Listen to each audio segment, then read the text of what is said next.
This news update is brought to you by Grab somebody and tell them hello. Your happiness will be connect to flow. Smile and cheer because that is we flow. Grab somebody and tell them hello. With your hands in the air, hands in the air, hands in the air, hands in the air. This is how we flow, yeah. Grab somebody and tell them this is how we flow.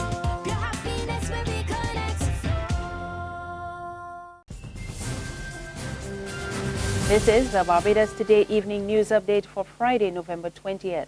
Thank you for joining us. I am Mary-Claire Williams. A police mission to clear the city's streets of illegal vending and displays from the sidewalks has left some store owners crying foul. Vendors on Swan Street and High Street say they were taken by surprise this afternoon when over a dozen officers turned up asking them to show they had permission to ply their trade. Those who were unable to show valid permits were asked to pack up and leave.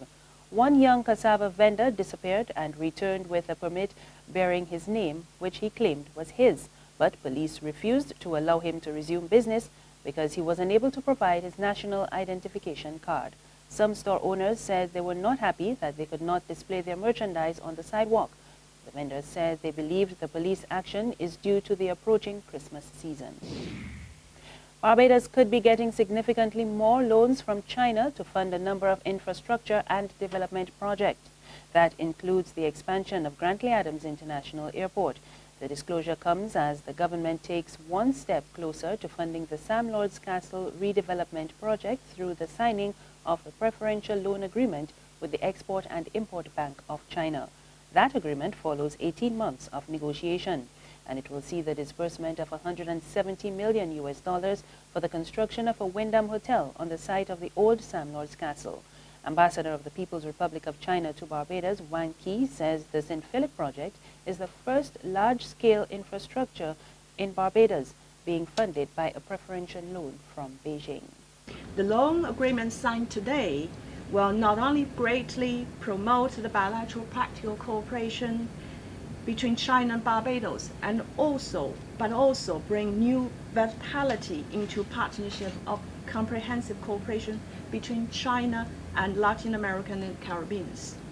I would like to mention that besides Sam Lord Castle Hotel, China and Barbados are negotiating several other projects to be funded by China preferential loans, such as reconstruction and expansion of Grantley Adams International Airport and Pierhead Marina project in Bridgetown.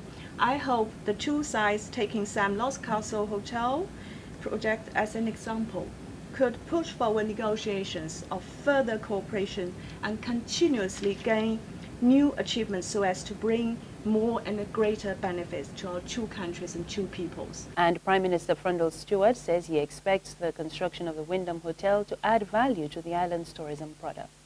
There are many benefits to be gained from this new development. It has been targeted to cater to couples, as well as to have a special appeal to families, as this group usually travels in the summer. This in itself will significantly help our tourism product in the slower summer months, as Barbados is striving to become a true year-round destination and not just a winter destination as it is traditionally known.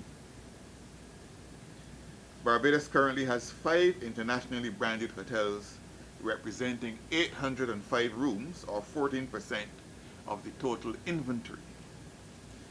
The addition of this brand will assist the island, since international brands are known for their significant marketing pull.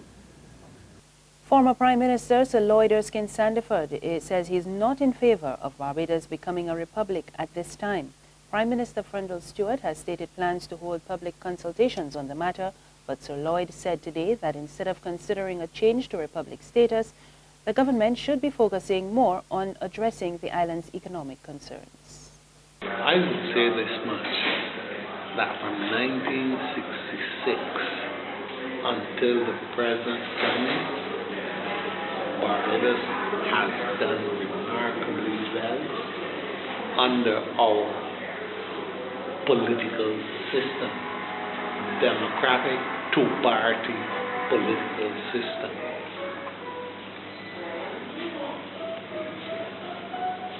And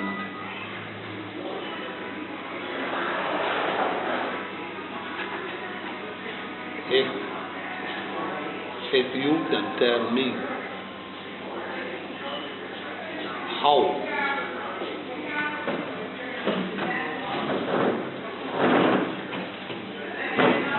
the situation will be improved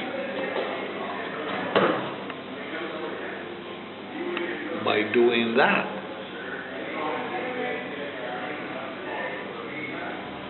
I am all ears. There's regional and international news after this short break. Secure your future, be financially strong. Since 1983, we have been there for you. A smart range of products, great tax benefits.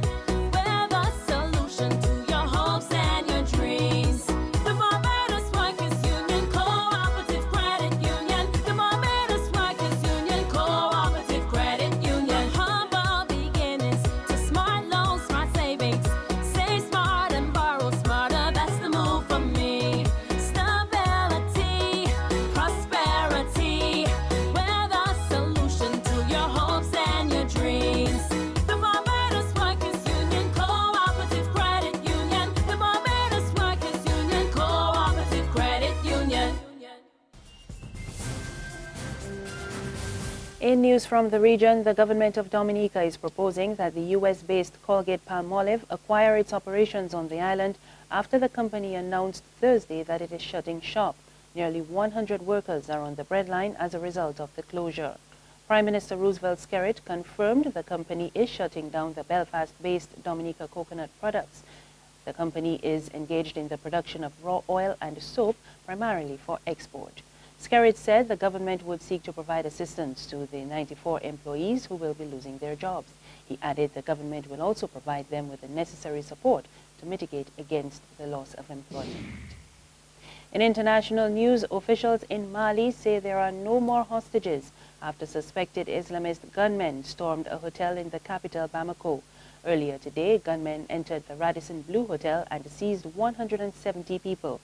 Al-Qaeda has claimed responsibility for the attack. Several people died in the siege and 2 gunmen were killed. More in this BBC report. Combined forces from Mali, the United Nations, France and some US Special Forces moved in on the hotel as soon as it was clear gunmen with grenades had shot their way in and taken hostages. They were inside a diplomatic car, but the license plate is a diplomatic car. That's why they didn't check them out.